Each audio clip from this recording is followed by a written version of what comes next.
ਵਾਹਿਗੁਰੂ ਜੀ ਕਾ ਖਾਲਸਾ ਵਾਹਿਗੁਰੂ ਜੀ ਕੀ ਫਤਿਹ। ਮੈਂ ਤੁਹਾਡੀ ਹੋਸਟ ਨੀਮੂ ਕੌਰ ਤੇ ਮੈਂ ਟੀਵੀ 84 ਦੇ ਸਾਰੇ ਦਰਸ਼ਕਾਂ ਦਾ ਨਿੱਘਾ ਸਵਾਗਤ ਕਰਦੀ ਹਾਂ। ਪ੍ਰੋਗਰਾਮ ਸੱਚੋ ਸੱਚ ਵਿੱਚ ਰੋਜ਼ਾਨਾ ਦੀ ਤਰ੍ਹਾਂ ਤੁਹਾਡੇ ਤੇ ਸਾਡੇ ਹਰਮਨ ਪਿਆਰੇ ਡਾਕਟਰ ਅਮਰਜੀਤ ਸਿੰਘ ਮੇਰੇ ਨਾਲ ਬੈਠੇ ਹੋਏ ਨੇ। ਆਓ ਨਾਲ ਮਿਲ ਕੇ ਪ੍ਰੋਗਰਾਮ ਸ਼ੁਰੂ ਕਰਦੇ ਹਾਂ। ਜੀ ਡਾਕਟਰ ਸਾਹਿਬ, welcome to our show. Thank you very much. ਜੀ ਡਾਕਟਰ ਸਾਹਿਬ, ਅੱਜ 15 ਅਗਸਤ 2014 31 ਸਾਵਣ ਨਾਨਕਸ਼ਾਹੀ ਸੰਮਤ 546 ਦਾ ਦਿਨ ਹੈ। ਇਸ ਤੋਂ ਪਹਿਲਾਂ ਕਿ ਆਪਣੇ ਦਰਸ਼ਕਾਂ ਨੂੰ ਆਈਆਂ ਈਮੇਲਸ ਤੇ ਮੈਸੇਜ ਨੂੰ ਪੜ੍ਹਨਾ ਸ਼ੁਰੂ ਕਰੀਏ, ਤੁਸੀਂ ਸਾਡੇ ਦਰਸ਼ਕਾਂ ਨੂੰ ਦੱਸੋ ਕਿ ਅੱਜ ਦਾ ਕੀ ਹੈ ਮੁੱਦਾ। ਦੇਖੋ, ਕੱਲ੍ਹ ਦੇ ਪ੍ਰੋਗਰਾਮ 'ਚ ਅਸੀਂ ਜਿਹੜਾ 67 ਸਾਲ ਕਿਵੇਂ ਭਾਰਤ ਦੀ ਜਨਤਾ ਨੇ ਆਮ ਕਰਕੇ ਔਰ ਭਾਰਤ ਦੇ ਨਕਸ਼ੇ 'ਚ ਸਿੱਖਾਂ, ਮੁਸਲਮਾਨਾਂ, ਈਸਾਈਆਂ, ਦਲਿਤਾਂ, ਆਦਿਵਾਸੀਆਂ ਆਦਿ ਘੱਟ ਗਿਣਤੀਆਂ ਨੇ ਕਿਵੇਂ ਦਿਨ ਗੁਜ਼ਾਰੇ, ਕਿਵੇਂ ਗੁਜ਼ਾਰ ਰਹੇ ਨੇ, ਇਸ ਬਾਰੇ ਵੇਰਵੇ ਨਾਲ ਜ਼ਿਕਰ ਕੀਤਾ ਸੀ ਜੀ। ਕਿਉਂਕਿ ਹੁਣ ਉੱਥੇ 16 ਦੀ ਸਵੇਰ ਹੋ ਚੁੱਕੀ ਹੈ, ਇੱਥੇ ਅਜੇ 15 ਅਗਸਤ ਹੈ। ਉਦੋਂ ਤੱਕ ਸਾਡੇ ਸਾਹਮਣੇ ਪ੍ਰਧਾਨ ਮੰਤਰੀ ਮੋਦੀ ਦਾ ਭਾਸ਼ਣ ਨਹੀਂ ਸੀ ਜਿਹੜਾ ਉਹਨੇ ਲਾਲ ਕਿਲ੍ਹੇ ਤੋਂ ਦੇਣਾ ਸੀ ਜੀ। ਰਾਸ਼ਟਰਪਤੀ ਪ੍ਰਣਬ ਮੁਖਰਜੀ ਨੇ ਜਿਹੜੀ ਸਟੇਟਮੈਂਟ ਈਵ ਆਫ ਇੰਡੀਪੈਂਡੈਂਸ ਡੇ ਦਿੱਤੀ, ਉਸ ਨੂੰ ਆਧਾਰ ਬਣਾ ਕੇ ਅਸੀਂ ਇਹ ਕਾਮੈਂਟ ਕੀਤਾ ਸੀ ਕਿ ਕਿਸ ਤਰੀਕੇ ਦੇ ਨਾਲ ਮੈਂ ਕੋਟ ਕੀਤਾ ਸੀ ਗੁਰੂ ਨਾਨਕ ਸਾਹਿਬ ਦਾ ਤਲੰਗ ਰਾਗ ਦੇ ਵਿੱਚ ਉਹ ਫਰਮਾਨ ਜਿਹੜਾ ਕਿ ਉਹਨਾਂ ਨੇ ਬਾਬਰ ਦੇ ਹਮਲੇ ਵੇਲੇ ਕਿਸ ਕਿਸਮ ਦਾ ਮਾਹੌਲ ਬਣਿਆ ਸੀ ਸੈਦਪੁਰ ਅਹਿਮਦਾਬਾਦ 'ਚ ਜੀ ਕਿ ਕਾਜ਼ੀਆਂ ਬਾਹਮਣਾ ਕੀ ਗੱਲ ਥੱਕੀ ਅਗਤ ਪੜਿਆ ਸ਼ੈਤਾਨ ਵੇ ਲਾ ਲਓ, ਕਿ ਜਿਹੜਾ ਸ਼ੈਤਾਨ ਹੈ ਉਹ ਕੁਰਾਨ ਦੀਆਂ ਆਇਤਾਂ ਪੜ੍ਹ ਰਿਹਾ ਹੈ, ਉਹ ਵਿਆਹ ਪੜ੍ਹਾ ਰਿਹਾ ਜੀ। ਸੋ ਉਦੋਂ ਸਾਨੂੰ ਰਾਸ਼ਟਰਪਤੀ ਦੇ ਉਸ ਬਿਆਨ ਤੋਂ ਹੀ ਅੰਦਾਜ਼ਾ ਸੀ ਕਿ ਕਿਸ ਕਿਸਮ ਦੀ ਸਟੇਟਮੈਂਟ ਮੋਦੀ ਦੀ ਵੀ ਹੋਏਗੀ। ਪਰ ਹੁਣ ਮੋਦੀ ਦੀ ਸਟੇਟਮੈਂਟ ਸਾਹਮਣੇ ਆ ਗਈ। ਅਸੀਂ ਕਿਉਂਕਿ 14 ਅਗਸਤ ਨੂੰ ਪਾਕਿਸਤਾਨ ਦਾ ਆਜ਼ਾਦੀ ਦਿਨ ਸੀ ਅਤੇ ਪਾਕਿਸਤਾਨ 'ਚ ਦੇ ਇਸ ਆਜ਼ਾਦੀ ਦਿਨ ਮੌਕੇ ਵੀ ਪ੍ਰਧਾਨ ਮੰਤਰੀ ਨਵਾਜ਼ ਸ਼ਰੀਫ ਨੇ ਫੌਜ ਦੀ ਛਤਰ ਛਾਇਆ ਹੇਠ ਹੀ ਇਸਲਾਮਾਬਾਦ ਦੇ ਵਿੱਚ ਸਲਾਮੀ ਲਈ ਔਰ ਆਪਣੇ ਵਿਚਾਰ ਰੱਖੇ। ਉਸ ਦਾ ਅਸੀਂ ਜ਼ਿਕਰ ਨਹੀਂ ਸੀ ਕੀਤਾ ਕਿਉਂਕਿ ਅਸੀਂ ਚਾਹੁੰਦੇ ਸੀ ਵੀ ਮੋਦੀ ਦਾ ਭਾਸ਼ਣ ਵੀ ਸਾਹਮਣੇ ਆ ਜਾਏ, ਫਿਰ ਅਸੀਂ ਇਹਨਾਂ ਦਾ 67 ਸਾਲਾਂ 'ਚ ਦੋਵੇਂ ਮੁਲਕ ਕਿੱਥੋਂ ਤੁਰੇ, ਕਿੱਥੇ ਆ ਕੇ ਖਲੋਤੇ ਨੇ ਜੀ, ਔਰ ਕੁੱਲ ਮਿਲਾ ਕੇ ਇਸ ਸਾਊਥ ਏਸ਼ੀਆ ਦਾ ਕੀ ਸਿਨੈਰੀਓ ਬਣ ਰਿਹਾ, ਇਸ ਬਾਰੇ ਅਸੀਂ ਗੱਲ ਕਰ ਸਕਾਂਗੇ। ਸੋ ਹੁਣ ਮੋਦੀ ਦਾ ਭਾਸ਼ਣ ਸਾਹਮਣੇ ਆ ਗਿਆ। ਉਹਨੇ ਇਸ ਵਾਰ ਹਾਲਾਂਕਿ ਉਹ ਕਿਸੇ ਵੀ ਹੋਰ ਪਹਿਰਾਵੇ ਦੇ ਖਿਲਾਫ ਹੁੰਦਾ, ਜਿਵੇਂ ਕੁਝ ਸਮਾਂ ਪਹਿਲਾਂ ਈਦ ਦੇ ਮੌਕੇ 'ਤੇ ਉਹਨੂੰ ਜਦੋਂ ਕਿ ਇੱਕ ਉਹ ਵੀ ਬੀਜੇਪੀ ਦੇ ਨਾਲ ਸੰਬੰਧਿਤ ਜਾਂ ਉਹਨਾਂ ਦੇ ਸਿੰਪੈਥਾਈਜ਼ਰ ਮੁਸਲਮਾਨ ਸਨ, ਉਹ ਗਏ, ਉਹਨਾਂ ਨੇ ਟੋਪੀ ਭੇਟ ਕੀਤੀ ਇਸਲਾਮਿਕ ਕੈਪ, ਅਤੇ ਉਹਨੇ ਪਾਉਣ ਤੋਂ ਨਾ ਕਰ ਦਿੱਤੀ ਸੀ। ਸੋ ਇਹਦੇ ਬਾਵਜੂਦ ਕਿ ਕੋਈ ਇਹ ਕਹੇ ਕਿ ਜੀ ਮੈਂ ਬਹੁਤ ਸਾਰੇ ਧਰਮਾਂ ਦਾ ਸਤਿਕਾਰ ਕਰਦਾ ਹਾਂ ਔਰ ਭਾਰਤ ਦਿਸ ਦੈਟ। ਸੋ ਹੁਣ ਜਦੋਂ ਕਿ ਉਸ ਦਾ ਇਹ ਪਹਿਲਾ ਭਾਸ਼ਣ ਸੀ, ਕਿਉਂਕਿ ਲਗਭਗ ਹੁਣ ਤਾਂ 2.5 ਮਹੀਨੇ ਹੋ ਗਏ ਨੇ ਮੋਦੀ ਨੂੰ ਜਿਹੜਾ ਪਾਵਰ 'ਚ ਆਇਆ ਜੀ। ਹੁਣ ਇਸ ਗੱਲ ਦੀ ਇੱਕ ਕਿਉਰਿਓਸਿਟੀ ਸੀ ਕਿ ਉਹ ਕੀ ਪਹਿਰਾਵਾ ਪਹਿਨੇਗਾ, ਕਿ ਉਹ ਇੱਕ ਲੈਗੇਸੀ ਹਮੇਸ਼ਾ ਰਹੀ ਹੈ ਜਿਹੜੀ ਕਿ ਗਾਂਧੀ ਟੋਪੀ ਦੇ ਨਾਲ ਜੁੜੀ ਰਹੀ ਹੈ। ਗਾਂਧੀਅਨ ਭਾਵੇਂ ਉਹ ਨਹਿਰੂ ਨੇ ਪਾਈ ਜਾਂ ਇੰਦਰਾ ਗਾਂਧੀ ਮੇਕ ਸ਼ੋਰ ਕਰਦੇ ਸੀ ਇੱਦਾਂ ਦੇ ਮੌਕੇ ਉਹ ਉਸ ਕਿਸਮ ਦੀ ਸਾੜੀ ਔਰ ਉਸ ਕਿਸਮ ਦਾ, ਦੂਸਰੇ ਰਾਜੀਵ ਔਰ ਸੰਜੇ ਗਾਂਧੀ ਵੀ ਉਸ ਕਿਸਮ ਦੀਆਂ ਟੋਪੀਆਂ ਪਹਿਨਦੇ ਰਹੇ ਜੀ। ਲੇਕਿਨ ਉਸ ਵਿਚਲਾ ਜਿਹੜਾ ਗੁਜਰਾਤੀ ਹੈ ਉਸ ਨੇ, ਔਰ ਮੈਨੂੰ ਵੀ ਇਹ ਲੱਗਦਾ ਸੀ ਕਿ ਵੀ ਇਹ ਹੁਣ RSS ਦਾ ਇਹ ਪ੍ਰਚਾਰਕ ਜਿਹੜਾ ਕਿਵੇਂ ਇੰਡੀਅਨ ਨੇਸ਼ਨਹੁੱਡ ਨੂੰ ਡਿਫਾਈਨ ਕਰੇਗਾ। ਇੱਕ ਪਾਸੇ ਤਾਂ ਇਹ ਕਹਿੰਦੇ ਨੇ ਜੀ ਕਿ ਭਾਰਤ ਜਿਹੜਾ ਹੈ ਉਹ ਇੱਕ ਯੂਨਿਟ ਹੈ, ਉਹਦੇ 'ਚ ਰਹਿਣ ਵਾਲਾ ਹਰ ਕੋਈ ਹਿੰਦੂ ਹੈ, ਇਹਦੀ ਸਾਂਸਕ੍ਰਿਤਿਕ ਏਕਤਾ ਹੈ, ਕਲਚਰਲ ਯੂਨਿਟੀ ਹੈ ਜੀ। ਅਤੇ ਮੈਂ ਇਹ ਸੋਚਦਾ ਸੀ ਕਿ ਹੁਣ ਜਿਹੜਾ ਇਹ ਕਲਚਰਲ ਯੂਨਿਟੀ ਜਾਂ ਇੱਕ ਭਾਰਤ ਜਾਂ ਜਿਹਨੂੰ ਇਹ ਹਿੰਦੂ ਹਿੰਦੀ ਹਿੰਦੁਸਤਾਨ ਕਹਿੰਦੇ ਨੇ, ਕਿਹੜਾ ਪਹਿਰਾਵਾ ਹਿੰਦੂ ਡਿਫਾਈਨ ਕਰਦਾ ਔਰ ਕਿਹੜਾ ਪਹਿਰਾਵਾ ਜਿਹੜਾ ਉਹ ਇੰਡੀਅਨ ਡਿਫਾਈਨ ਕਰਦਾ। ਸੋ ਜ਼ਾਹਰ ਹੈ ਕਿ ਉਸ ਨੇ ਜਿਸ ਕਿਸਮ ਦਾ ਚੂੜੀਦਾਰ ਪਜਾਮਾ ਅਚਕਨ ਪਰ ਉੱਤੇ ਲਾਲ ਰੰਗ ਦੀ ਉਸ ਕਿਸਮ ਦੀ ਪੱਗ ਛੱਡਵੀਂ ਜਿਹੜੀ ਕਿ ਗੁਜਰਾਤੀ ਹੈ, ਸੋ ਉਹਦੇ ਵਿਚਲਾ ਗੁਜਰਾਤੀ ਜਿਹੜਾ ਹੈ ਉਹਨੇ ਹੀ ਫਾਈਨਲੀ ਟੇਕ ਓਵਰ ਕੀਤਾ। ਕਿਉਂਕਿ RSS ਦਾ ਵੀ ਫਾਈਨਲ ਜਾਂ ਤਾਂ ਹੁਣ ਜੇ RSS ਦਾ ਤੁਸੀਂ ਹਿੰਦੂ ਹੀ ਬਣਾਉਣ ਤੇ ਤੁਲੇ ਹੋ ਸਾਰਿਆਂ ਨੂੰ, ਫਿਰ ਕਾਲੀ ਟੋਪੀ ਪਾਓ ਜਿਹੜੀ ਕਿ ਔਨ ਦਾ ਈਵ ਜਿਹੜਾ ਰਕਸ਼ਾ ਬੰਧਨ ਦੇ ਨਾਂ ਥੱਲੇ 322 MP BJP ਦੇ ਜੁੜੇ ਵੈਂਕਟ ਨਾਇਡੂ ਦੇ ਘਰ 'ਚ, ਅਤੇ ਉਹਦੇ 'ਚ ਕਾਲੀਆਂ ਟੋਪੀਆਂ ਪਹਿਨ ਕੇ, ਜਾਂ ਫਿਰ ਖਾਕੀ ਨਿੱਕਰ ਪਾ ਕੇ ਆਓ। ਨਹੀਂ ਜਿਹੜਾ ਪਹਿਰਾਵਾ ਤੁਹਾਡਾ ਆਰਐਸਐਸ ਦਾ, ਫਿਰ ਬਣਾਓ ਸਾਰਿਆਂ ਨੂੰ ਹਿੰਦੂ ਬਣਾਉਣਾ, ਆਪ ਵੀ ਪਹਿਲਾਂ ਉਹਨਾਂ ਦੀ ਸ਼ਕਲ ਕਰੋ। ਸੋ ਜ਼ਾਹਰ ਹੈ ਕਿ ਇਹ ਵੀ ਮੈਸੇਜ ਇਹਦੇ 'ਚੋਂ ਇੱਕ ਬੜੀ ਸਪਸ਼ਟਤਾ ਦੇ ਨਾਲ ਗਿਆ ਹੈ ਕਿ ਕੋਈ ਇਹਨਾਂ ਦਾ ਨੈਸ਼ਨਲ ਪਹਿਰਾਵਾ ਵੀ ਨਹੀਂ ਹੈ। ਉਹਨੇ ਆਪਣਾ ਗੁਜਰਾਤੀ ਸਟਾਈਲ ਹੀ ਜਿਹੜੀ ਹੈ ਉਹ ਪੱਗ, ਜਿਵੇਂ ਉਹਦੇ ਈਵਨ ਮੈਂ ਇਹਦੇ ਮਹਾਤਮਾ ਜਿਹਨੂੰ ਬਣਾਇਆ ਹੋਇਆ ਗਾਂਧੀ ਨੂੰ, ਮੋਹਨਦਾਸ ਕਰਮਚੰਦ ਨੂੰ ਜੀ, ਉਹਦੀਆਂ ਵੀ ਦੇਖ ਰਿਹਾ ਸੀ ਫੋਟੋਆਂ ਬਚਪਨ ਦੀਆਂ, BBC ਨੇ ਇੱਕ ਐਗਜ਼ੀਬਿਸ਼ਨ ਦੇ ਵਿੱਚ ਲਿਆਂਦੀਆਂ। ਉਹ ਵੀ ਪੱਗ ਬੰਨ੍ਹਦਾ ਹੁੰਦਾ ਸੀ ਉਵੇਂ ਦੀ ਜਿਵੇਂ ਦੀ ਇਹਨੇ ਬੰਨ੍ਹੀ ਹੈ ਗੁਜਰਾਤੀਆਂ, ਉਹਦੇ ਪਿਓ ਨੇ ਵੀ ਬੰਨ੍ਹੀ ਹੁੰਦੀ ਸੀ। ਸੋ ਖੈਰ ਇਹ ਇੱਕ ਪਾਰਟ ਤਾਂ ਇੱਥੋਂ ਸ਼ੁਰੂ ਹੁੰਦਾ। ਹੁਣ ਲਗਭਗ 1 ਘੰਟਾ ਉਹ ਬੋਲਿਆ ਜੀ। ਇੱਕ ਗੱਲ ਉਹਦੇ ਜ਼ਰੂਰ ਕ੍ਰੈਡਿਟ 'ਚ ਜਾਂਦੀ ਹੈ ਕਿ ਉਹ ਇੱਕ ਕਿਉਂਕਿ RSS ਦਾ ਪ੍ਰਚਾਰਕ ਰਿਹਾ ਹੈ ਯੂਪੀ ਦੇ ਵਿੱਚ, ਜੰਮੂ ਕਸ਼ਮੀਰ 'ਚ ਵੀ ਉਹਨੇ ਜਦੋਂ ਹੁਣ ਗਿਆ ਉਹਨੇ ਕਿਹਾ ਜੀ ਮੈਂ ਜੰਮੂ ਕਸ਼ਮੀਰ 'ਚ ਵੀ ਸੰਘ ਪ੍ਰਚਾਰਕ ਦੇ ਤੌਰ 'ਤੇ ਰਿਹਾ। ਸੋ ਇਹ ਟ੍ਰੇਨਿੰਗ ਹੁੰਦੀ ਹੈ, ਜਿਵੇਂ ਕਾਮਰੇਡ ਨੇ, ਕਾਮਰੇਡ ਸਾਰੇ ਹੀ ਚੰਗੇ ਸਪੀਕਰ ਹੁੰਦੇ ਨੇ ਕਿਉਂਕਿ ਉਹਨਾਂ ਨੇ ਗ੍ਰਾਸ ਰੂਟ ਤੋਂ ਆਪਣਾ ਕੰਮ ਸ਼ੁਰੂ ਕੀਤਾ ਹੁੰਦਾ ਔਰ RSS ਨੇ ਗ੍ਰਾਸ ਰੂਟ ਤੋਂ ਆਪਣਾ ਸੰਗਠਨ ਬਣਾਇਆ ਜੀ। ਸੋ ਇਹ ਬੋਲਦਾ ਜਿਹੜਾ ਹੈ ਉਹ ਬਿਨਾਂ ਸਕ੍ਰਿਪਟ ਤੋਂ ਹੈ, ਕੋਈ ਉਹਨੇ ਆਪਣੀ ਸਪੀਚ ਲਿਖੀ ਨਹੀਂ ਹੁੰਦੀ। ਇਹ ਹੁਣ ਬਿਲਕੁਲ ਕੰਟਰਾਸਟ ਹੈ ਮਨਮੋਹਨ ਸਿੰਘ, ਜਿਸ ਦਾ ਲਿਖਿਆ ਵੀ ਜਿਹੜਾ ਉਹਦੇ ਮੂੰਹ 'ਚੋਂ ਆਵਾਜ਼ ਨਹੀਂ ਸੀ ਨਿਕਲਦੀ, ਇਹ ਪਤਾ ਨਹੀਂ ਸੀ ਕਿ ਗੁਣਗੁਣ ਆ ਰਿਹਾ ਹੈ ਕਿ ਬੋਲ ਰਿਹਾ। ਸੋ ਇਹ ਐਕਸਟੈਂਪੋਰ ਜਿਹਨੂੰ ਅੰਗਰੇਜ਼ੀ 'ਚ ਕਹਿੰਦੇ ਨੇ ਕਿ ਬਿਨਾਂ ਕਿਸੇ ਨੋਟਸ ਤੋਂ ਬੋਲਣਾ ਜੀ। ਸੋ 1 ਘੰਟਾ ਉਹਦੇ ਕੋਲ ਕੋਈ ਸਕ੍ਰਿਪਟ ਨਹੀਂ ਸੀ ਔਰ ਉਹਨੇ ਬੜੀ ਚੇਸਟ ਹਿੰਦੀ ਦੇ ਵਿੱਚ, ਬੇਸ਼ੱਕ ਗੁਜਰਾਤੀਆਂ ਨੂੰ ਬਹੁਤੀ ਹਿੰਦੀ ਬੋਲਣੀ ਨਹੀਂ ਆਉਂਦੀ, ਗੁਜਰਾਤੀਆਂ ਦਾ ਵੀ ਐਕਸੈਂਟ ਹੁੰਦਾ ਜਦੋਂ ਹਿੰਦੀ ਬੋਲਦੇ ਨੇ। ਹਿੰਦੀ ਤਾਂ ਗੰਗਾ ਜਮਨਾ ਕਲਚਰ ਦੀ ਬੋਲੀ ਹੈ, ਨਾ ਉਹ ਗੁਜਰਾਤੀਆਂ ਦੀ ਹੈ, ਨਾ ਰਾਜਸਥਾਨੀਆਂ ਦੀ ਹੈ, ਨਾ ਬੰਗਾਲੀਆਂ ਦੀ ਹੈ, ਨਾ ਮਦਰਾਸੀਆਂ ਦੀ।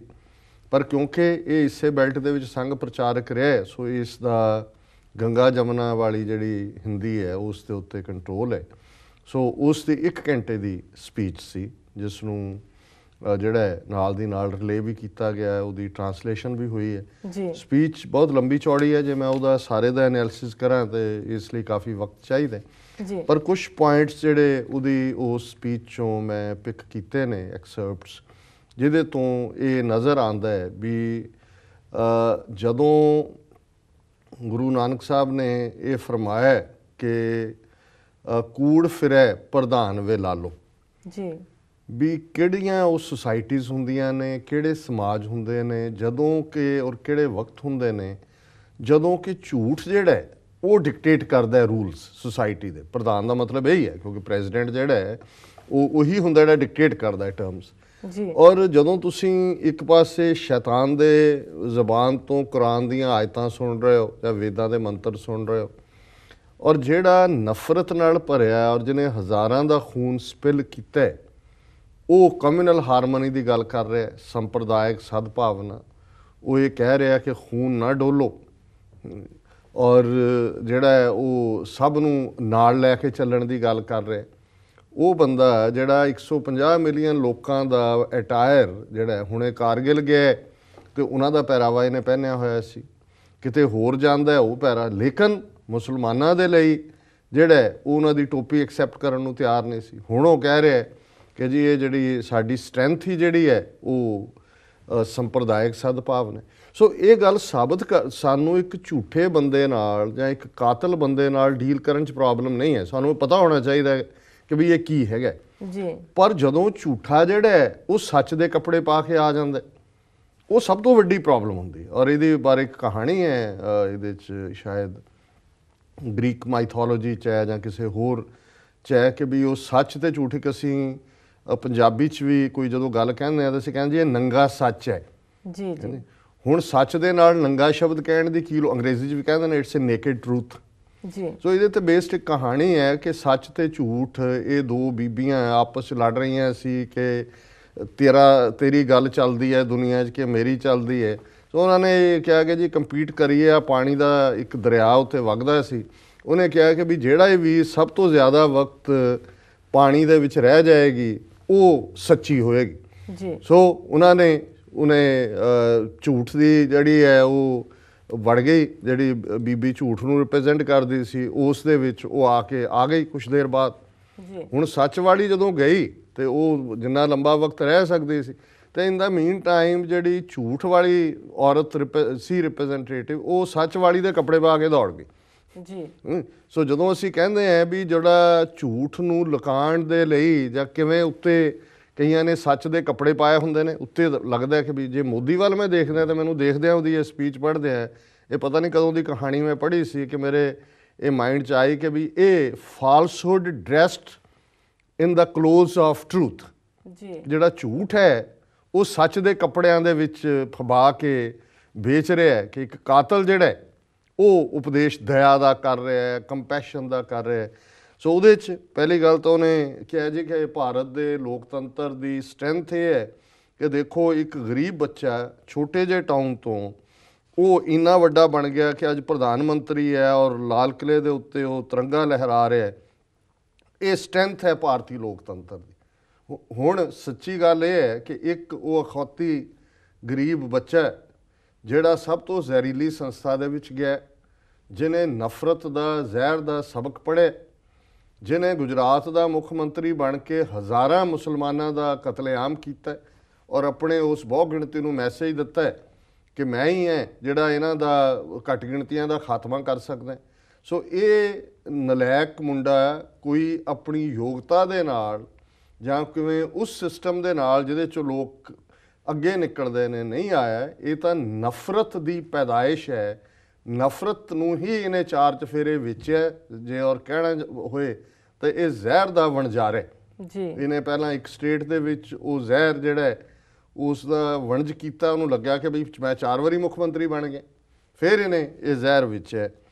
ਹੁਣ ਆਪਣੀ ਸਰਕਾਰ ਬਾਰੇ ਉਹ ਕਹਿੰਦਾ ਹੈ ਕਿ ਵੀ ਜੀ ਜਿਹੜੇ ਸਰਕਾਰ ਦੇ ਵਿੱਚ ਸਾਡੇ ਬਹੁਤ ਯੋਗ ਲੋਕ ਨੇ, ਫਿਗਰਸ ਦੱਸ ਰਹੀਆਂ ਨੇ 1/3 ਕ੍ਰਿਮੀਨਲਸ ਨੇ, ਉਹ ਲੋਕ ਜਿਨ੍ਹਾਂ ਦੇ ਉੱਤੇ ਰੇਪ ਚਾਰਜਿਸ ਨੇ, ਉਹ ਜਿਨ੍ਹਾਂ ਨੇ ਮੁਜ਼ੱਫਰਪੁਰ ਦੇ ਵਿੱਚ ਸੈਂਕੜਿਆਂ ਮੁਸਲਮਾਨ ਅਜੇ ਕੁਛ ਮਹੀਨੇ ਪਹਿਲਾਂ ਹੀ ਚੋਣਾਂ ਤੋਂ ਪਹਿਲਾਂ ਮਾਰੇ ਨੇ, ਉਹਨਾਂ ਨੂੰ ਨਵਾਜਿਆ ਹੋਇਆ ਹੈ। ਉਹ ਲੋਕ ਜਿਨ੍ਹਾਂ ਨੇ ਬਾਬਰੀ ਮਸਜਿਦ ਢਾਈ, ਜਿਨ੍ਹਾਂ ਦੇ ਵਿੱਚ ਜਿਹੜੀ ਹੈ ਉਹ ਸੰਨਿਆਸਣ ਵੀ ਹੈ ਜਿਹੜੀ ਕਦੇ ਗਾਲਾਂ ਕੱਢਦੀ ਹੈ ਬੀਜੇਪੀ ਨੂੰ, ਬਾਹਰ ਹੋ ਜਾਂਦੀ ਹੈ ਅੰਦਰ ਉਮਾ ਭਾਰਤੀ ਜੀ, ਔਰ ਇਹ ਕਹਿ ਰਿਹਾ ਜੀ ਸਾਡੇ ਬਹੁਤ ਕੇਪੇਬਲ ਹੋ। ਹਾਂ, ਜੇ ਮਰਡਰਰ, ਕਾਤਲ ਔਰ ਰੇਪਿਸਟ ਇਹ ਭਾਰਤੀ ਕੈਪੇਬਿਲਿਟੀ ਦੀ ਡੈਫੀਨੇਸ਼ਨ ਹੈ, ਫਿਰ ਮੋਦੀ ਦੀ ਕੈਬਨਿਟ ਦੇ ਵਿੱਚ ਬੜੇ ਕੇਪੇਬਲ ਲੋਕ ਨੇ। ਹੁਣ ਉਹ ਬੜੀ ਹਮਦਰਦੀ ਕਰ ਰਿਹਾ ਕਿਉਂਕਿ ਉਹਨੂੰ ਪਤਾ ਹੈ ਵੀ ਦੁਨੀਆ ਦੇ ਵਿੱਚ ਦਿੱਲੀ ਜਿਹੜਾ rape capital of the world ਹੈ, ਬਦਨਾਮ ਹੈ। ਫਿਰ ਉਹ ਕਹਿੰਦਾ ਹੈ ਕਿ ਜੀ ਜਦੋਂ ਅਸੀਂ ਰੇਪ ਦੀਆਂ ਘਟਨਾਵਾਂ ਬਾਰੇ ਸੁਣਦੇ ਹਾਂ ਤੇ ਸਾਡਾ ਸਿਰ ਸ਼ਰਮ ਦੇ ਨਾਲ ਝੁਕ ਜਾਂਦਾ ਹੈ। ਉਹ ਤੁਹਾਡੇ RSS ਦਾ ਮੁਖੀ ਇਹ ਕਹਿੰਦਾ ਹੈ ਕਿ ਜੀ ਇਹ ਜਿਹੜਾ ਇਹ ਅਰਬਨ ਇੰਡੀਆ 'ਚ ਹੁੰਦਾ ਹੈ, ਰੂਰਲ ਇੰਡੀਆ 'ਚ ਨਹੀਂ ਹੁੰਦਾ, ਸਾਡੇ ਭਾਰਤ 'ਚ ਨਹੀਂ ਹੁੰਦਾ, ਇਹ ਸ਼ਹਿਰਾਂ 'ਚ ਹੁੰਦਾ। ਅੱਧਿਓਂ ਜ਼ਿਆਦਾ ਤੁਹਾਡੇ ਲੀਡਰ ਕਹਿੰਦੇ ਨੇ ਕਿ ਜੀ ਇਹ ਤਾਂ ਜਿਹੜਾ ਕਿਉਂਕਿ ਔਰਤਾਂ ਪਹਿਰਾਵਾ ਪਾਉਂਦੀਆਂ, ਰਾਤ ਨੂੰ ਬਾਹਰ ਕਿਉਂ ਕੰਮ ਕਰਦੀਆਂ, ਇਹ ਇਸ ਲਈ ਹੁੰਦਾ। ਤੇ ਤੁਹਾਡਾ ਕਿਹੜਾ ਜੇ ਤੁਹਾਡਾ ਸਿਰ ਸ਼ਰਮ ਨਾਲ ਝੁਕਦਾ ਹੁੰਦਾ ਤੇ ਫਿਰ ਇਸ ਲੈਵਲ ਤੱਕ ਅੱਜ ਮੁਲਕ ਨਾ ਹੁੰਦਾ ਕਿ ਦਿੱਲੀ ਕੈਪੀਟਲ ਤੁਹਾਡੀ ਜਿਹੜੀ ਆ ਉਹ ਦੁਨੀਆ ਦੀ ਰੇਪ ਕੈਪੀਟਲ ਹੁੰਦੀ, ਉਸ ਤੋਂ ਜਸਟੀਫਾਈ ਕਰਦੇ ਹੋ ਤੁਸੀਂ ਤਾਂ ਉਸ ਮੰਨੂ ਨੂੰ ਮੰਨਦੇ ਹੋ, ਮੰਨੂ ਸਮ੍ਰਿਤੀ ਨੂੰ, ਜਿਸ ਦੇ ਥੱਲੇ ਔਰਤ ਨੂੰ ਸ਼ੂਦਰ ਔਰ ਔਰਤ ਦੇ ਕੋਈ ਹੱਕ ਨਹੀਂ, ਜਨੇਊ ਪਾਉਣ ਦਾ ਹੱਕ ਵੀ ਨਹੀਂ ਦਿੱਤਾ ਹੋਇਆ ਤੁਸੀਂ, ਔਰਤ ਪੈਰਾਂ ਦੀ ਜੁੱਤੀ ਹੈ। ਤੁਸੀਂ ਉਸ ਵਰਣ ਆਸ਼ਰਮ ਨੂੰ ਮੰਨਦੇ ਹੋ ਜਿੱਥੇ ਔਰਤ ਨੂੰ ਜਿਉਂਦੇ ਤੁਸੀਂ ਸਾੜ ਦਿੰਦੇ ਸੀ। ਭਲਾ ਹੋਏ ਅੰਗਰੇਜ਼ਾਂ ਦਾ ਜਿਨ੍ਹਾਂ ਨੇ ਕਾਨੂੰਨ ਸਤੀ ਦਾ ਸਿਸਟਮ ਬੰਦ ਕੀਤਾ ਹੈ, ਤੁਸੀਂ ਤਾਂ ਸਾੜਨ ਵਾਲੇ ਹੋ ਉਹਨਾਂ ਨੂੰ। ਤੁਹਾਨੂੰ ਕੀ ਲੱਗਦਾ ਹੈ ਕਿ ਵੀ ਤੁਸੀਂ ਕਿਹੜਾ ਗੁਨਾਹ ਕੀਤਾ ਜਾਂ ਤੁਹਾਡਾ ਕੋਈ ਤੁਹਾਨੂੰ ਸ਼ਰਮ ਨਾ ਦੀ ਕੋਈ ਚੀਜ਼ ਨਹੀਂ ਹੈ, ਤੁਸੀਂ ਮੰਨੂ ਦੇ ਫਾਲੋਅਰ ਹੋ। ਫਿਰ ਉਹ ਇੱਕ ਪਾਸੇ ਆਪਣਾ ਸਾਰਾ ਚੋਣ ਪ੍ਰਚਾਰ ਮਾਓਵਾਦੀਆਂ ਦੇ ਖਿਲਾਫ ਫਲਾਣਾ ਟਿਮਕਾ, ਹੁਣ ਉਹਨੂੰ ਬੜਾ ਇਹ ਕਹਿ ਰਿਹਾ ਕਿ ਜੀ ਜਿਨ੍ਹਾਂ ਮਾਓਵਾਦੀ ਵੀ ਕਿਸੇ ਦੇ ਪੁੱਤਰ ਨੇ, ਜਿਨ੍ਹਾਂ ਦੇ ਮੋਢਿਆਂ ਤੇ ਗਨਸ ਨੇ, ਉਹਨਾਂ ਦੇ ਮੋਢਿਆਂ ਤੇ ਹੱਲ ਹੋਣੇ ਚਾਹੀਦੇ ਨੇ ਜੀ। ਉਹ ਭਾਈ ਤੁਹਾਡੀ ਸੁਸਾਇਟੀ, ਭਣਕ ਸੁਸਾਇਟੀ, ਟਰੇਡਰ ਸੁਸਾਇਟੀ, ਜਿਨ੍ਹਾਂ ਨੇ ਲੋਕਾਂ ਦਾ ਖੂਨ ਨਿਚੋੜ ਕੇ, ਜਿਹਨੂੰ ਤੁਸੀਂ ਰਿਪਰੈਜ਼ੈਂਟ ਕਰਦੇ ਹੋ, ਮੋਦੀ ਟਰਾਈਬ ਹੈ ਜਾਂ ਗਾਂਧੀ ਟਰਾਈਬ ਹੈ ਜਾਂ ਜਿਹੜੇ ਕੋਈ ਰਿਲਾਇੰਸ ਅੰਬਾਨੀ ਸਾਰੇ ਹੋ, ਤੁਸੀਂ ਉਹਨਾਂ ਗਰੀਬਾਂ ਨੂੰ, ਟਰਾਈਬਲਸ ਨੂੰ, ਜਿਸ ਤਰੀਕੇ ਨਾਲ ਗੁਜਰਾਤ ਦੇ ਵਿੱਚ ਇੱਕ ਤੋਂ ਬਾਅਦ ਇੱਕ ਕਲੀਅਰੈਂਸ ਮਲਟੀਨੈਸ਼ਨਲਸ ਨੂੰ ਦਿੱਤੀ ਹੈ, ਲੋਕਾਂ ਨੂੰ ਬੇਘਰੇ ਕੀਤਾ ਹੈ, ਉਹਨਾਂ ਨੂੰ ਸ਼ੌਕ ਨਹੀਂ ਹੈ। ਮਾਂ ਪੁੱਤਰ ਜੰਮਦੀ ਹੈ ਜਾਂ ਧੀਆਂ ਜੰਮਦੀ ਹੈ, ਕੋਈ ਦਹਿਸ਼ਤਗਰਦ ਜਾਂ ਕੋਈ ਮਾਓਵਾਦੀ ਨਹੀਂ ਜੰਮਦੀ। ਉਹ ਤਾਂ ਸਰਕਮਸਟਾਂਸ ਨੇ ਜਿਹੜੇ ਸੁਸਾਇਟੀ ਕ੍ਰੀਏਟ ਕਰਦੀ ਹੈ, ਜਿਹਦੇ 'ਚੋਂ ਕਿ ਅਲਟੀਮੇਟਲੀ ਜਿਨ੍ਹਾਂ ਮੋਢਿਆਂ 'ਤੇ ਹੱਲ ਹੋਣਾ ਚਾਹੀਦਾ, ਜਦੋਂ ਉਹਨਾਂ ਕੋਲ ਜ਼ਮੀਨ ਹੀ ਨਹੀਂ ਹੈ, ਉਹਨਾਂ ਦੇ ਹੱਕ ਤੁਸੀਂ ਖੋਏ ਨੇ, ਤਾਂ ਫਿਰ ਉਹ ਗਨ ਹੀ ਚੁੱਕਣਗੇ। ਲੇਕਿਨ ਮਤਲਬ ਇਹ ਇੱਕ ਇਸ ਕਿਸਮ ਦਾ ਰੈਟਰਿਕ ਹੁਣ ਜਿਹੜਾ ਸਭ ਤੋਂ ਜਿਸ ਨੂੰ ਕਹੋ ਵੀ ਬਿਲਕੁਲ ਝੂਠ ਦਾ ਜਿਹੜਾ ਉਹ ਪੁਲੰਦਾ ਹੈ। ਹੁਣ ਉਹਦੀ ਇੱਕ ਸਟੇਟਮੈਂਟ ਜਿਹਨੂੰ ਅੰਗਰੇਜ਼ੀ ਮੀਡੀਆ ਨੇ ਕਿਹਾ, the poison of caste casteism and communalism are obstacles in our way forward। ਖਾਸ ਕੇ ਜ਼ਾਤ ਪਾਤ ਦਾ ਔਰ ਫਿਰਕੂਵਾਦ ਦਾ ਜਿਹੜਾ ਜ਼ਹਿਰ ਹੈ ਇਹ ਸਾਡੇ ਵਿਕਾਸ ਦੇ ਰਸਤੇ ਦੇ ਵਿੱਚ ਬਹੁਤ ਵੱਡੀ ਰੁਕਾਵਟ ਹੈ। ਹੁਣ ਇਹ ਦੇਖੋ ਕੌਣ ਕਹਿ ਰਿਹਾ ਜੀ ਵੀ ਜ਼ਾਤ ਪਾਤ ਨੂੰ ਤੁਸੀਂ ਮੰਨਦੇ ਹੋ, ਜਿਹਨੂੰ ਤੁਸੀਂ ਹਿਸਟਰੀ ਬੋਰਡ ਦਾ ਹੁਣ ਚੇਅਰਮੈਨ ਬਣਾਇਆ ਹੈ, ਉਹਨੇ ਬਿਆਨ ਦਾ ਗਿਆ ਕਿ ਜੀ ਇਹ ਬਿਲਕੁਲ ਜ਼ਾਤ ਪਾਤੀ ਸਿਸਟਮ ਬਿਲਕੁਲ ਠੀਕ ਸੀ, ਇਹ ਤਾਂ ਬਿਲਕੁਲ ਡਿਵਾਈਡ ਕੀਤਾ ਹੋਇਆ ਸੀ ਪ੍ਰੋਫੈਸ਼ਨ ਨੂੰ।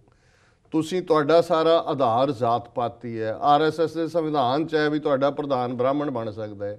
ਜ਼ਾਤ ਪਾਤ ਦੇ ਉੱਤੇ ਤੁਸੀਂ ਆਧਾਰਿਤ ਹੋ ਔਰ ਫਿਰਕੂਵਾਦ ਦੇ ਸਿਰ ਤੇ ਤੂੰ ਪਾਵਰ 'ਚ ਆਇਆ। ਹੁਣ ਤੈਨੂੰ ਇਹ ਜ਼ਹਿਰ ਨਜ਼ਰ ਆ ਰਹੇ ਨੇ ਔਰ ਵਿਦਿਨ 2-3 ਮਹੀਨੇ ਦੇ ਵਿੱਚ ਬਣਨ ਦੇ ਕਿਵੇਂ ਫਿਰਕੂ ਫਸਾਦਾਂ ਦੇ ਨਾਂ ਥੱਲੇ ਈਵਨ ਸੋਨੀਆ ਗਾਂਧੀ ਨੇ ਕੋਟ ਕੀਤਾ ਕਿ 500 ਦੇ ਕਰੀਬ ਫਿਰਕੂ ਫਸਾਦ ਇਹਨਾਂ ਨੇ ਯੂਪੀ 'ਚ ਕਰਵਾਏ ਨੇ। ਇੱਕ 'ਚ ਤਾਂ ਸਿੱਖਾਂ ਨੂੰ ਵੀ ਇਨਵੋਲਵ ਕੀਤਾ ਸਹਾਰਨਪੁਰ ਵਾਲੇ 'ਚ, ਔਰ 300 ਦੇ ਕਰੀਬ ਫਿਗਰ ਮਹਾਰਾਸ਼ਟਰ ਦੀ ਹੈ ਜਿੱਥੇ ਹੁਣ ਚੋਣਾਂ ਹੋਣੀਆਂ ਨੇ ਮਹਾਰਾਸ਼ਟਰ ਦੇ ਵਿੱਚ ਵੀ। ਸੋ ਇਹ ਕਾਜ਼ੀਆਂ ਬਾਹਮਣਾ ਕੀ ਗੱਲ ਥੱਕੀ ਅਗਦ ਪੜ੍ਹੇ ਸ਼ੈਤਾਨ ਵੇ ਲਾ ਲਓ। ਸ਼ੈਤਾਨ ਜਿਹੜੇ ਉਹ ਆਇਤਾਂ ਪੜ੍ਹ ਰਿਹਾ ਕੁਰਾਨ ਸ਼ਰੀਫ ਦੀਆਂ, ਹੁਣ ਉਹ ਬੜਾ ਜਿਹੜਾ ਬੂਸਟ ਕਰ ਰਿਹਾ ਕਿ ਜਿਹੜੇ ਸਾਡੇ ਯੰਗਸਟਰਸ ਨੇ, our youngsters have mesmerised the whole world with their skills in computer. ਸਾਰੀ ਦੁਨੀਆ ਜਿਹੜੀ ਹੈ ਉਸ ਨੂੰ ਚਕਾਚੌਂਧ ਕਰ ਦਿੱਤਾ ਹੈ। ਅਸੀਂ ਇੰਨੇ ਮਾਹਿਰ ਹਾਂ ਕੰਪਿਊਟਰਾਂ ਦੇ। ਹੁਣ ਆ ਰਿਹਾ ਚਾਈਨਾ ਵੀ, ਪਹਿਲਾਂ ਹਾਰਡਵੇਅਰ ਸੀ, ਸੌਫਟਵੇਅਰ ਦੇ ਹਵਾਲੇ ਨਾਲ। ਇਹ ਠੀਕ ਹੈ, ਇੱਕ ਚੰਗੇ ਵੇਲੇ ਨਹਿਰੂ ਨੇ ਜਾਂ ਦੂਜਾ ਅੱਛੀਆਂ IT ਔਰ ਦੂਸਰੀਆਂ ਇੰਸਟੀਚਿਊਟਸ ਬਣਾਈਆਂ, ਉਹਨਾਂ 'ਚੋਂ ਨਿਕਲੇ, ਪਰ ਉਦੋਂ ਅਜੇ ਦੂਸਰਿਆਂ ਦਾ ਕੰਪੀਟੀਸ਼ਨ ਨਹੀਂ ਸੀ। ਤੁਸੀਂ ਗੱਲ ਕਰੋ ਕਿ ਤੁਸੀਂ ਕਿੰਨੇ % ਲੋਕ ਤੁਹਾਡੇ ਅੱਜ ਅਨਐਮਪਲੋਇਮੈਂਟ ਦਾ ਹਾਲ ਇਹ ਹੈ। ਬਾਦਲ ਜਿਹੜਾ ਖੰਨੇ 'ਚ ਸੀ ਸ਼ਾਇਦ ਜਿੱਥੇ ਉਹਨੇ ਐਡਰੈਸ ਕੀਤਾ, ਤੇ ਇੱਕ ਬੇਰੁਜ਼ਗਾਰ ਨੌਜਵਾਨ ਨੇ ਜੁੱਤੀ ਮਾਰੀ ਉਹਦੇ ਮੂੰਹ ਤੇ ਜੀ। ਸੋ ਹਾਲ ਤਾਂ ਇਹ ਹੈ ਕਿ ਜੇ ਤੁਸੀਂ ਸਾਰੇ ਉਸ ਰੇਂਜ 'ਚ ਹੋਵੋ ਜੁੱਤੀਆਂ ਪੈਣਗੀਆਂ ਕਿ ਵੀ ਜਿਹੜੇ ਤੁਹਾਡਾ ਵਿਦਨ ਕੰਟਰੀ ਹੈ ਉਹ ਤੁਸੀਂ ਕਿੰਨਿਆਂ ਨੂੰ ਰੁਜ਼ਗਾਰ ਦਿੱਤਾ ਹੈ, ਕਿੰਨੇ PhD MA ਜਿਹੜੇ ਨੇ ਉਹ ਧੱਕੇ ਖਾ ਰਹੇ ਨੇ ਚਪੜਾਸੀ ਦੀਆਂ ਨੌਕਰੀਆਂ ਲਈ ਵੀ, ਔਰ ਤੁਸੀਂ ਬੋਸਟ ਕਰ ਰਹੇ ਹੋ ਕਿ ਜੇ ਅਸੀਂ ਬਹੁਤ ਦੁਨੀਆ ਨੂੰ ਅਸੀਂ ਚਕਾਚੌਂਧ ਕਰ ਦਿੱਤੇ। ਹੁਣ ਜਿਹੜੀ ਗੱਲ ਉਹਨੇ ਆਪਣੇ ਹਿੰਦੂਤਵਾ ਦਾ ਕਾਰਡ ਪੂਰਾ ਪਲੇ ਕੀਤਾ ਕਿ I have great faith in the statements by ascetics, sages and saints, ਕਿ ਵੀ ਮੇਰਾ ਬੜਾ ਵਿਸ਼ਵਾਸ ਹੈ ਜਿਹੜੇ ਸਾਡਾ ਸਾਧੂ ਸੰਤਾਂ ਰਿਸ਼ੀਆਂ ਮੁਨੀਆਂ ਨੇ। ਇਹ ਅਸਲੀ ਗੱਲ ਹੈ, ਇਹ ਸੱਚਾਈ ਹੈ। ਔਰ ਉਹਨੇ ਆਪਣੀ ਸਪੀਚ ਦੇ ਵਿੱਚ ਵੀ ਇੱਕ ਪਹਿਲਾਂ ਵੇਦ ਮੰਤਰ ਦਾ ਉਚਾਰਨ ਕੀਤਾ ਜਿਹਦਾ ਮਤਲਬ ਹੋਰ ਸੀ, ਪਰ ਕੱਢਿਆ ਇਹ ਕਿ ਜੀ ਅਸੀਂ ਸਭ ਨੂੰ ਇਕੱਠੇ ਲੈ ਕੇ ਤੁਰਨਾ ਹੈ, ਸਾਡਾ ਇਕੱਠਾ ਕਾਫਲਾ ਹੈ, ਸਾਡੀ ਇਕੱਠੀ ਮੰਜ਼ਿਲ ਹੈ। ਨਹੀਂ, ਤੁਹਾਡਾ ਇਕੱਠਾ ਕਾਫਲਾ ਨਹੀਂ ਹੈ, ਤੁਹਾਡਾ ਹਿੰਦੂਆਂ ਦਾ ਕਾਫਲਾ ਹੈ। ਤੁਸੀਂ ਹਿੰਦੂ ਥਾਟ ਦੀ ਨੁਮਾਇੰਦਗੀ ਕਰਦੇ ਹੋ, ਹਿੰਦੁਸਤਾਨ 'ਚ ਉਵੇਂ ਹੀ ਯਕੀਨ ਕਰਦੇ ਹੋ ਉਸ ਕਾਨਸੈਪਟ ਜਿਵੇਂ ਨਾਜ਼ੀ ਕਰਦੇ ਸੀ, 1 ਰੇਸ 1 ਪੀਪਲ 1 ਕੰਟਰੀ। ਆਲਰੇਡੀ ਤੁਹਾਡਾ ਮੁਖੀ ਜਿਹੜਾ ਭਾਗਵਤ ਔਰ ਤੁਹਾਡੇ ਥਿੰਕ ਟੈਂਕ ਸਿੱਖਾਂ ਬੋਧੀਆਂ ਜੈਨੀਆਂ ਨੂੰ ਹਿੰਦੂ ਗਰਦਾਨਦੇ ਨੇ, ਐਲਾਨਦੇ ਨੇ। ਸੋ ਕੁੱਲ ਮਿਲਾ ਕੇ ਮੈਂ ਇਹ ਸਮਝਦਾ ਹਾਂ ਵੀ ਇਹ ਜਿਹੜਾ ਪਾਰਟ ਸੀ ਇਹਦੇ 'ਚ ਕੋਈ ਵੀ ਜਿੰਨਾ ਉਹਦੀ ਨੈਗੇਟਿਵਿਟੀ ਪਹਿਲਾਂ ਰਹੀ, ਉਹਨੂੰ ਕਈਆਂ ਨੇ ਕਿਹਾ ਕਿ ਜੀ ਉਹਨੇ ਬੜੀਆਂ ਪੋਜ਼ਿਟਿਵ ਗੱਲਾਂ ਕੀਤੀਆਂ, ਉਹ ਸਭ ਤੋਂ ਖਤਰਨਾਕ ਹੁੰਦਾ। ਹੁਣ ਜਿਹੜਾ ਬੰਦਾ ਬੋਲਦਾ ਹੀ ਝੂਠ ਹੈ, ਉਸ ਝੂਠ ਸਾਰਿਆਂ ਨੂੰ ਪਾਸੇ ਛੱਡ ਕੇ ਉਹ ਜਿਹੜਾ ਚੰਗੀਆਂ ਗੱਲਾਂ ਕਰਨ ਲੱਗ ਜਾਏ, ਉਹ ਸਭ ਤੋਂ ਜ਼ਿਆਦਾ ਖਤਰਨਾਕ ਔਰ ਡਿਸੈਪਟਿਵ ਪਾਰਟ ਹੁੰਦਾ ਜੀ। ਨਵਾਜ਼ ਸ਼ਰੀਫ ਜਿਹਨੇ ਇਸਲਾਮਾਬਾਦ 'ਚ ਐਡਰੈਸ ਕੀਤਾ 14 ਤਰੀਕ ਨੂੰ, ਨਵਾਜ਼ ਸ਼ਰੀਫ ਸਰਕਾਰ ਮੁਸੀਬਤਾਂ 'ਚ ਘਿਰੀ ਹੋਈ ਹੈ, ਇੰਟਰਨਲ ਵੀ ਐਕਸਟਰਨਲ। ਇੰਡੀਆ ਨੇ ਵੀ ਪੂਰਾ ਜਿਸ ਤਰੀਕੇ ਨਾਲ ਜੋ ਹੁਣ ਜੰਮੂ ਕਸ਼ਮੀਰ 'ਚ ਚੋਣਾਂ ਹੋਣੀਆਂ ਨੇ, ਆਲਰੇਡੀ ਡਿਬੇਟ ਹੈ ਕਿ ਜੀ ਧਾਰਾ 370 ਜਿਹੜੀ ਹੈ ਉਹ ਖਤਮ ਕਰੋ, ਯੂਨੀਫਾਰਮ ਕੋਡ ਲਿਆਓ। ਮੋਦੀ ਦੂਜੀ ਤੀਜੀ ਵਾਰੀ ਉੱਥੇ ਚਲਾ ਗਿਆ। ਪਿਛਲੀਆਂ 4 ਚੋਣਾਂ 'ਚ ਪਾਰਲੀਮੈਂਟ ਦੀਆਂ 4 ਚੋਂ 3 ਸੀਟਾਂ BJP ਔਰ ਦੂਜੀ ਜਿਹੜੀ ਨਾਲ ਅਲਾਇੰਸ ਕੀਤਾ ਉਹਨਾਂ ਨੇ ਲਈ। ਸੋ ਉਹਨਾਂ ਲਈ ਖਤਰੇ ਦੀ ਘੰਟੀ ਹੈ। ਸੋ ਮੈਂ ਸਮਝਦਾ ਵੀ ਨਵਾਜ਼ ਸ਼ਰੀਫ ਲਈ ਉੱਥੇ ਆਪਣੀ ਇੰਟਰਨਲ ਸਿਚੁਏਸ਼ਨ ਉਹਨੇ ਗੱਲ ਕੀਤੀ ਹੈ ਕਿ ਜੇ ਅਸੀਂ ਕਿਓਸ ਨਹੀਂ ਹੋਣ ਦਿਆਂਗੇ, ਕਿਉਂਕਿ ਆਲਰੇਡੀ ਤਾਹਿਰ ਉਲ ਕਾਦਰੀ ਔਰ ਤਹਿਰੀਕੇ ਇਨਸਾਫ ਦੇ ਇਮਰਾਨ ਖਾਨ ਉਹਨਾਂ ਨੇ ਪ੍ਰੋਟੈਸਟ ਇਸਲਾਮਾਬਾਦ ਜਾਣੇ ਸੀ 14 ਅਗਸਤ, ਚਲੋ ਫੌਜ ਨੇ ਮਦਦ ਕੀਤੀ, ਕੋਈ ਹਿੰਸਾ ਨਹੀਂ ਹੋਈ, ਬਚਾਅ ਹੋ ਗਿਆ। ਸੋ ਨਵਾਜ਼ ਸ਼ਰੀਫ ਨੇ ਆਪਣਾ ਜਿਹੜਾ ਸੈਲਿੰਗ ਚਿਪ ਆਪਣੇ ਲੋਕਾਂ ਦੇ ਲਈ ਉਹ ਕਸ਼ਮੀਰ ਹੀ ਰੱਖਿਆ। ਉਹਨੇ ਕਿਹਾ ਕਿ ਜੀ ਜੇ ਕਸ਼ਮੀਰ ਦਾ ਮਸਲਾ ਹੀ ਜਿਹੜਾ ਉਹ ਵੱਡਾ ਹੈ, ਸਾਡੇ ਸਬੰਧਾਂ 'ਚ ਰੁਕਾਵਟ ਹੈ, ਔਰ ਅਸੀਂ ਜਿਹੜਾ ਕਸ਼ਮੀਰੀ ਲੋਕਾਂ ਦੀ ਮੋਰਲੀ ਡਿਪਲੋਮੈਟਿਕਲੀ ਮਦਦ ਕਰਦੇ ਰਹਾਂਗੇ, ਔਰ ਜਦੋਂ ਤੱਕ ਇਹ ਮਸਲਾ ਹੱਲ ਨਹੀਂ ਹੁੰਦਾ ਉੱਥੇ ਪਰਮਾਨੈਂਟ ਸ਼ਾਂਤੀ ਨਹੀਂ ਹੋ ਸਕਦੀ। ਸੋ ਚਲੋ ਘੱਟੋ ਘੱਟ ਉਹਨੇ ਇੰਨਾ ਹੌਸਲਾ ਤਾਂ ਕੀਤਾ ਹੈ ਗੱਲ ਕਹਿਣ ਦਾ, ਅਦਰਵਾਈਜ਼ ਪਿਛਲੇ ਸਾਰੇ ਪੀਰੀਅਡ 'ਚ ਜਿਹੜੀ ਥੰਡਰ ਹੈ ਇਧਰੋਂ ਹੀ ਨਜ਼ਰ ਆ ਰਹੀ ਸੀ ਬੀਜੇਪੀ ਦੀ, ਉਧਰ ਤਾਂ ਐਂ ਲੱਗਦਾ ਸੀ ਕਿ ਵੀ ਜਿਵੇਂ ਸੱਪ ਸੁੰਘਿਆ ਹੋਇਆ। ਜੀ ਸੋ ਹੁਣ ਘੱਟੋ ਘੱਟ ਉਹਨੇ ਆਪਣੇ ਭਾਵੇਂ ਇੰਟਰਨਲ ਕ੍ਰਾਈਸਿਸ 'ਚੋਂ ਹੀ ਨਿਕਲਣ ਲਈ ਆਪਣਾ ਫੇਸ ਦੇਣ ਦੀ ਕੋਸ਼ਿਸ਼ ਕੀਤੀ ਹੈ। ਔਰ ਜਿਸ ਕਿਸਮ ਦੇ ਹਾਲਾਤ ਪਾਕਿਸਤਾਨ 'ਚ ਇਹ ਸਾਰੇ ਪ੍ਰੋਟੈਸਟ ਕਿਉਂਕਿ ਪਹੁੰਚ ਗਏ ਨੇ ਉੱਥੇ, ਅੱਗੋਂ ਕੀ ਹੋਏਗਾ ਉਹਦਾ ਅਸੀਂ ਜ਼ਿਕਰ ਕਰਦੇ ਰਹਾਂਗੇ ਜਿਉਂ-ਜਿਉਂ ਸਿਚੁਏਸ਼ਨ ਡਿਵੈਲਪ ਹੁੰਦੀ ਹੈ। ਜੀ ਸੋ ਅਸੀਂ ਇਹ ਸਮਝਦੇ ਹਾਂ ਕਿ ਸਾਊਥ ਏਸ਼ੀਆ ਦੇ ਵਿੱਚ ਜਿਹੜਾ ਮਾਹੌਲ ਹੈ ਉਹ ਖਾਸ ਤੌਰ 'ਤੇ ਮੋਦੀ ਦੇ ਥੱਲੇ ਜਿਹੜਾ ਆਰਐਸਐਸ ਦਾ ਵਰਕਿੰਗ ਪੈਟਰਨ ਹੈ ਉਹ ਘੱਟ ਗਿਣਤੀਆਂ ਲਈ ਬੜੀ ਵੱਡੀ ਖਤਰੇ ਦੀ ਘੰਟੀ ਹੈ। ਔਰ ਇਹ ਜਿਹੜਾ ਇਹਨੇ ਝੂਠ ਦੀ ਰਾਣੀ ਨੇ ਸੱਚ ਦੇ ਕੱਪੜੇ ਪਾ ਲਏ ਨੇ, ਉਹ ਵਿਚਾਰੀ ਇਸੇ ਲਈ ਕਹਿੰਦੇ ਨੇ ਵੀ ਨੇਕਡ ਟਰੂਥ ਹੈ ਕਿ ਉਹਦਾ ਵਿਚਾਰੀ ਬਿਨਾਂ ਕੱਪੜਿਆਂ ਤੋਂ ਹੈ ਸੱਚ ਵਾਲੀ। ਜੀ ਹੁਣ ਸੱਚ ਨੂੰ ਦੀ ਆਵਾਜ਼ ਸੁਣਾਣੀ ਸੌਖੀ ਨਹੀਂ ਰਹਿ ਗਈ। ਈਵਨ ਇਹ ਝੂਠ ਦਾ ਜਿਹੜਾ ਸ਼ੈਤਾਨ ਹੈ ਇਹ ਵੀ ਸੱਚ ਦਾ ਦੇਵਤਾ ਬਣ ਕੇ ਆ ਗਿਆ। ਅਮਰੀਕਨ ਵੀ ਉਹਨੂੰ ਵੈਲਕਮ ਕਰਨ ਨੂੰ ਤਿਆਰ ਨੇ ਔਰ ਉਹਨੇ ਆਪਣੀ ਇਸ ਸਪੀਚ ਦੇ ਨਾਲ ਇਹ ਵੀ ਦੁਨੀਆ ਨੂੰ ਕਹਿਣ ਦਾ ਯਤਨ ਕੀਤਾ ਕਿ ਦੇਖੋ ਮੈਂ ਨਾਜ਼ੀ ਨਹੀਂ ਹੈਗਾ, ਜੀ ਮੈਂ ਤਾਂ ਸਭ ਨੂੰ ਨਾਲ ਲੈ ਕੇ ਚੱਲਣ ਵਾਲਾ। ਸੋ ਕੁੱਲ ਮਿਲਾ ਕੇ ਇਹਨਾਂ ਦੋਨਾਂ 'ਚੋਂ ਹੀ ਮਿਕਸਡ ਸਿਗਨਲ ਆਏ ਨੇ ਪਾਕਿਸਤਾਨ ਦੇ ਹਵਾਲੇ ਨਾਲ। ਸਿਚੁਏਸ਼ਨ ਕਾਫੀ ਕ੍ਰਿਟੀਕਲ ਹੈ। ਜੀ ਔਰ ਇਧਰ ਮੋਦੀ ਜਿਹੜਾ ਹੈ ਹੁਣ ਅਗਲੇ 10 ਸਾਲ ਦਾ ਆਪਣਾ ਏਜੰਡਾ ਉਹਨੇ ਉਲੀਕਣ ਦੀ ਗੱਲ ਕੀਤੀ, ਯਾਨੀ 5 ਤਾਂ ਉਹਨੇ ਰਹਿਣਾ ਹੀ ਹੈ ਕਿਉਂਕਿ ਉਹਦੀ ਸਰਕਾਰ ਹੈ, ਪਰ ਉਹਨੇ ਆਲਰੇਡੀ 5 ਹੋਰ ਖਿੱਚ ਕੇ ਮੜਾ ਲਏ ਨੇ ਕਿਉਂਕਿ ਜੇ ਪਹਿਲੇ ਤੱਕ ਪਹੁੰਚਦੇ ਆ ਹੋਣਾ ਤਾਂ ਕੁਛ ਨਹੀਂ ਹੈ, ਉੱਥੇ ਕਰਪਟ ਸੁਸਾਇਟੀ ਹੈ, ਉਤੋਂ ਥੱਲੇ ਤੱਕ ਫਿਰ ਉਹਨੇ ਕਹਿਣਾ ਜੀ 5 ਹੋਰ ਦਿਓ ਮੈਨੂੰ। ਜੀ ਸੋ ਇਹੀ ਜਿਹੜਾ ਮੈਂ ਸਮਝਦਾ ਵੀ ਲਿਟਰੇਸੀ। ਵਿਊਅਰਸ, ਇਸ ਦੇ ਨਾਲ ਅਸੀਂ ਲੈਂਦੇ ਹਾਂ ਬ੍ਰੇਕ ਤੇ ਮਿਲਦੇ ਹਾਂ ਬ੍ਰੇਕ ਤੋਂ ਬਾਅਦ।